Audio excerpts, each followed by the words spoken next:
வணக்கம் நண்பர்களே. 80 வயதிலையும் 20 வயது போல இளைஞனை போல சுறுசுறுப்பா இருக்க முடியுமா? இருக்க முடியுங்க. மூட்டு வலி இல்லாமல், உடல் பலவீனம் இல்லாமல், சர்க்கரை நோய் கட்டுப்பாட்டில், எலும்புகள் வலுவாக, தோல் இளமையாக, இவை அனைத்திற்குமே உங்க வீட்டில் இருக்கக்கூடிய 4 சாதாரண விதைகளும் ஒரு கிண்ண தயிரும் போதும். நீங்க சொன்னா நம்ப மாட்டீங்க, ஆனா இதுதான் உண்மை. இன்னைக்கு நம்ம பார்க்க போவது நம்ம சமையலறையில் கிடைக்கக்கூடிய 4 விதைகள். அது கூட 1 டேபிள் ஸ்பூன் தயிர் சேர்த்து சாப்பிட்றதுனால கிடைக்கக்கூடிய ஆரோக்கியமான நன்மைகளை பற்றி தான் பார்க்க போகிறோம்.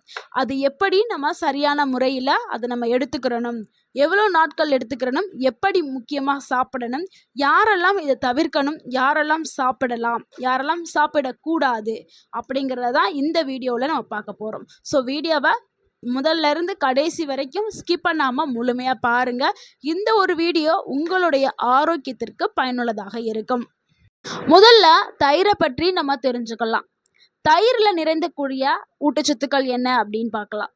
நல்ல பாக்டீரியாக்கள், அதாவது நம்ம ப்ரோபயாட்டிக்னு சொல்லுவோம்ல, அந்த ப்ரோபயாட்டிக் நிறைந்த ஒரு உணவுனா அது தயிர்.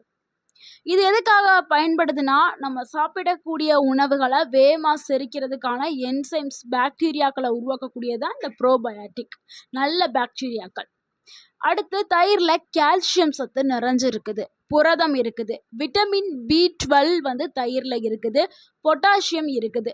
இது எல்லாமே சேர்ந்து தான் குடல் ஆரோக்கியத்தை மேம்படுத்தி செரிமானத்தை நம்மளுக்கு சீராக்குறதுக்கு தயிர் பயன்படுது. இந்த தயிர் கூட சில விதைகளை சேர்க்கும் போது அதனுடைய சத்துக்கள் இன்னமுமே அதிகரித்து நம்மளோட உடலை ஆரோக்கியமாக வச்சுக்கிறதுக்கு பயன்படுது. அதில் நம்ம முதலாவதாக பார்க்கக்கூடிய விதை என்னன்னா வெந்தயம் தாங்க.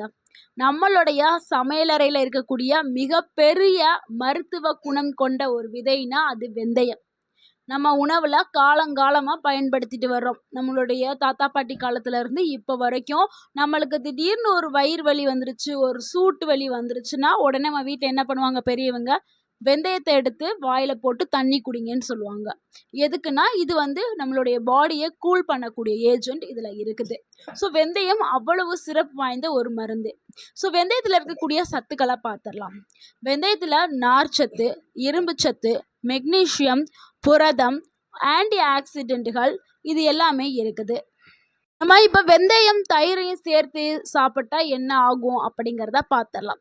1 டேபிள் ஸ்பூன் ஊற வைத்த வெந்தயத்தை தயிருடன் சேர்த்து சாப்பிடும்போது இரத்த சர்க்கரை அளவு கட்டுப்பாட்டில் வரும். வெந்தயத்தில் இருக்கக்கூடிய அந்த கரைக்கக்கூடிய நார்ச்சத்து ரத்தத்தில் இருக்கக்கூடிய சர்க்கரையை திடீர்னு உயிர்றதா தடுக்கும். இதனால சர்க்கரை நோயாளிகளுக்கு இது ஒரு நல்ல ஒரு வரப்பிரசாதமான ஒரு உணவு. சர்க்கரை நோயாளிகள் இதை ஒரு உணவாக எடுத்துக்கலாம் இந்த மாதிரி. அடுத்து வயிற்று கொழுப்பை குறைக்கிறதுக்கு இது உதவுது.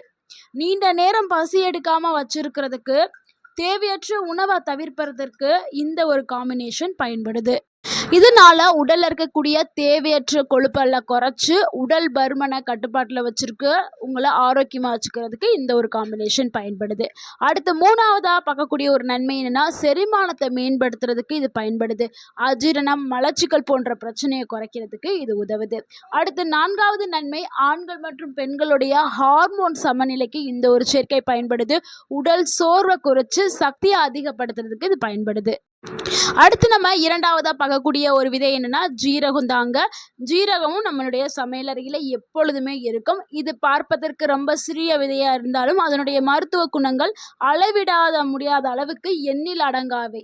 நம்ம சொல்லிக்கிட்டே இருக்கலாம், அவ்வளவு நன்மைகளை கொண்டது ஜீரகம். ஜீரகத்தில் இருக்கக்கூடிய சத்துக்கள் என்னன்னா, இரும்பு சத்து இருக்குது, ஆன்டி ஆக்சிடென்ட் இருக்குது, தாதுக்கள் இருக்குது, நார் சத்து இருக்குது. ஸோ தயிரும் ஜீரகத்தையும் நம்ம சேர்த்து எடுக்கும்போது நம்மளுடைய குடல் ஆரோக்கியம் பாதுகாக்கப்படும். தயிரில் இருக்கக்கூடிய நல்ல பாக்டீரியாக்களுடன் சேர்த்து குடலுடைய செயல்பாட்டை மேம்படுத்துறதுக்கு ஜீரகம் பயன்படுது. அடுத்து வாயு தொல்லையை குறைக்கிறதுக்கு ஜீரகம் பயன்படுது. வயிறு உப்பசம் மற்றும் வாயு பிரச்சனைகளை குறைக்கிறதுக்கு பயன்படுது.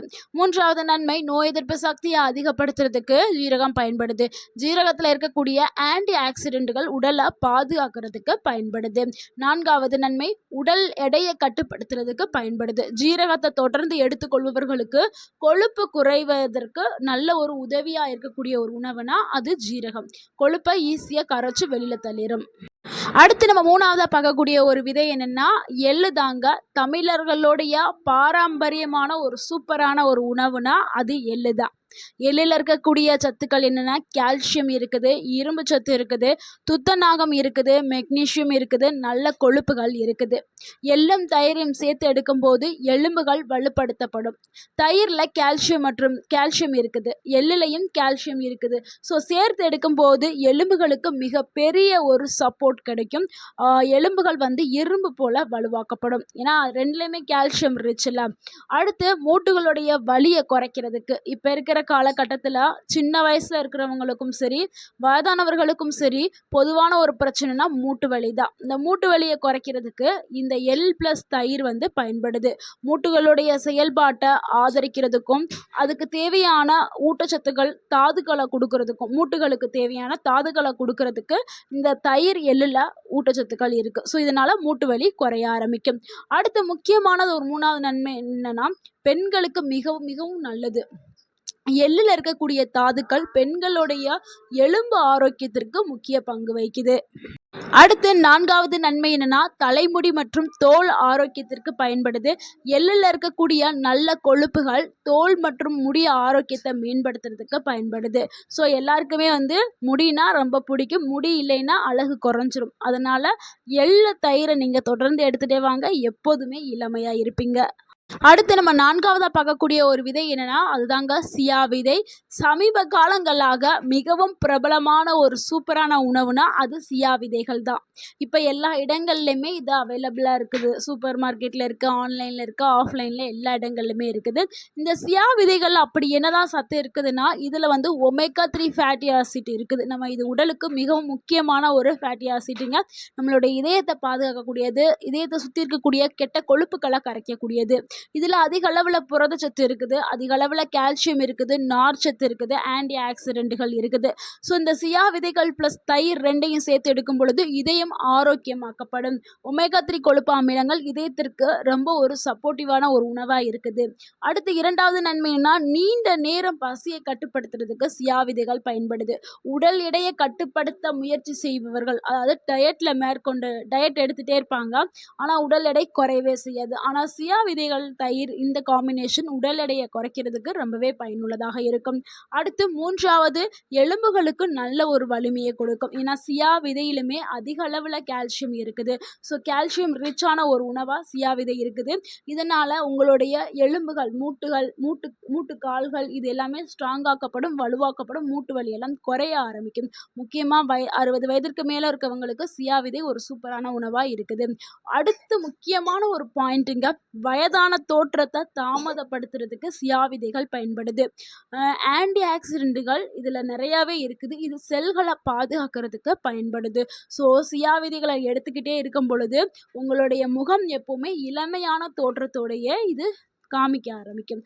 ஸோ சியா விதைகளை தொடர்ந்து உட்கொண்டுக்கிட்டே வந்தீங்கன்னா நீங்கள் எப்போவுமே இளமையாக இருப்பீங்க, முதுமை தாமதமாக்கப்படும்.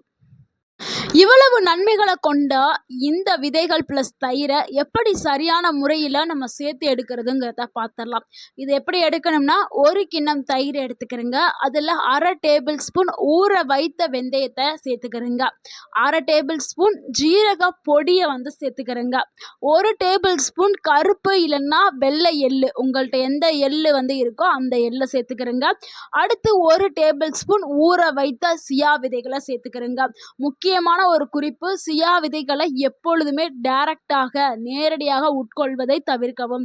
ஏன்னா நீங்கள் நேரடியாக எடுத்துக்கிட்டீங்கன்னா அது உங்களுடைய வயிற்றுக்கு பிரச்சனையை ஏற்படுத்தி உயிர் போகிற அளவுக்கு ஆபத்தை ஏற்படுத்தும். ஸோ சியா விதைகளை எப்பொழுதுமே நம்ம ஊற வைத்து மட்டும்தான் சாப்பிடணும். தனியாக நீங்கள் சாப்பிட்டாலும் சரி, தயிர் கூட சாப்பிட்டாலும் சரி, 1/2 மணி நேரம் ஊற வச்சு அது நல்லா பல்பியாக ஆகும். நல்லா தண்ணியில் ஊறி நல்லா வந்ததுக்கு அப்புறம் மட்டும்தான் நீங்கள் சாப்பிடணும். அதிகமாக சாப்பிடக்கூடாது. 1 டேபிள் ஸ்பூன் மட்டும் எடுத்துக்கிறணும். ஸோ இந்த மாதிரி தான் நீங்கள் எடுத்துக்கிறணும். உடலில் என்னென்ன மாற்றங்கள் ஏற்படும்னா முதல் வாரம் நல்ல ஒரு செரிமானம் மேம்படும், மலச்சிக்கல் குறைஞ்சிரும், வயிறு உப்பசம் குறையும். 2 முதல் 4 வாரங்களில் உடல் அப்படி ஒரு சுறுசுறுப்பு வந்து அதிகரிக்கும். பசி கட்டுப்பாட்டில் இருக்கும். தூக்கம் நல்லா வரும். தூக்கமின்மை பிரச்சனை இருக்கிறவங்களாம் இதை எடுத்துக்கலாம். தொடர்ந்து எடுத்துக்கொண்டே இருந்தீங்கன்னா உங்களுடைய எலும்புகளுடைய ஆரோக்கியம் மேம்படும், குடல் ஆரோக்கியம் மேம்படும், உடலுக்கு தேவையான பல தாதுக்கள் உங்களுக்கு கிடைக்கும். ஆரோக்கியமான வாழ்க்கை முறைக்கு இது துணையாக இருக்கும். சாப்பிட்றதுக்கான சிறந்த நேரத்தை பார்த்துடலாம். காலை உணவுக்கு பிறகு இல்லைன்னா மாலையில் சாப்பிட்றது ரொம்பவே சிறப்பானது. யாரெல்லாம் இதை எடுக்கும்போது கவனமாக இருக்கணும்னா, சியா விதைகளை முதல் முறையாக சாப்பிட்றவங்க சிறிய அளவில் தொடங்குங்க. ஏன்னா சிலருக்கு வந்து சில விதைகளை சாப்பிட்டா அலர்ஜி ஏற்படும். ஸோ அலர்ஜிலாம் ஏற்கனவே ஏதாவது விதைகளை சாப்பிட்டு அலர்ஜி, நட்ஸ் எல்லாம் சாப்பிடுவீங்கள்ல, அதெல்லாம் சாப்பிட்டு அலர்ஜி இருந்துச்சுன்னா நீங்கள் தவிர்க்கிறது ரொம்பவே நல்லது. அடுத்து நீங்கள் சர்க்கரை வியாதிக்கு ஏதாவது மருந்து இருந்து எடுத்துகிட்டே வந்தீங்கன்னா, அவங்க எடுத்துக்கிட்டு இருந்தீங்கன்னா நீங்கள் உங்களுடைய டாக்டர்கிட்ட வந்து நீங்கள் ஆலோசனை பெற்றுட்டு எடுத்துக்கிறது ரொம்பவே நல்லது. இந்த உணவை எடுக்கும் பொழுது நீங்கள் சரியான உணவு கூட உடற்பயிற்சி மற்றும் நல்ல ஒரு தூக்கத்தை நீங்கள் சேர்த்துக்கிட்டிங்கன்னா இதனுடைய முழுமையான பலனை நீங்கள் பெற்று நீங்கள் ஆரோக்கியமாக இருக்கலாம். ஸோ தினமும் ஒரு நாளைக்கு 30 நிமிடம் உடற்பயிற்சி உங்கள் உடலுக்கு கொடுங்க. உடற்பயிற்சினா ரொம்ப ஜிம்முக்கு போய் கஷ்டப்பட்டு ஒர்க் அவுட் பண்ண சொல்லலை. நீங்கள் சாதாரண வீட்டிலேருந்து செய்யக்கூடிய நடைப்பயிற்சி செய்யலாம், இல்லை சேரில் உட்காந்து செய்யக்கூடிய எக்ஸசைஸ். ஆனால் உங்கள் உடலை வந்து இயக்கணும். ஸோ உடற்பயிற்சி ரொம்ப முக்கியம். உங்களுடைய ஆரோக்கியமான விஷயத்துக்கு உடற்பயிற்சி, நல்ல உணவு, நல்ல தூக்கம், அடுத்து தண்ணி, போதுமான தண்ணி. ஒரு நாளைக்கு 2லேருந்து 3 லிட்டர் தண்ணி குடிங்க. தூக்கம் 7லேருந்து 8 மணி நேரம் நல்லா தூங்குங்க. ஸோ உங்களுக்கு இந்த நல்ல ஒரு பலன் வந்து உங்களுக்கு கிடைக்கும். நண்பர்களே, வயதுங்கிறதுங்கிறது ஒரு எண்ணு மட்டும்தான். ஆனால் நம்ம சரியான உணவு, சரியான பழக்க வழக்கம் இருந்தால் எப்பொழுதுமே நம்ம இளமையாகவே இருக்கலாம். ஆரோக்கியமான வாழ்க்கைக்கு பெரிய பெரிய செலவுகள் வந்து தேவையே இல்லை. பெரிய பெரிய செலவு பண்ணி சப்ளிமெண்ட்ஸ், மாத்திரை, மருந்து சாப்பிட்டு தான் நம்ம உடலை நல்லா வச்சுக்கிறணும்னு அர்த்தம் இல்லை. சரியான உணவுகளை நம்ம தேர்ந்தெடுத்து சாப்பிட்டாலே போதும். நம்ம எப்பொழுதுமே ஆரோக்கியமாக இருக்கலாம். இந்த தகவல் உங்களுக்கு பயனுள்ளதாக இருந்திருந்தா இந்த வீடியோவுக்கு லைக் பண்ணுங்கள். இந்த வீடியோவை உங்களுடைய ஃப்ரெண்ட்ஸ் அண்ட் ஃபேமிலிக்கு ஷேர் பண்ணுங்கள். மறக்காமல் நம்ம சேனலை சப்ஸ்கிரைப் பண்ணுங்கள், சப்போர்ட் பண்ணுங்கள், கமெண்ட் பண்ணுங்கள். தேங்க்யூ ஃபார் வாட்சிங். வாழ்க வளமுடன். அண்டு உங்கள் ஆரோக்கியம் உங்கள் கையில் தான் இருக்குது. நன்றி.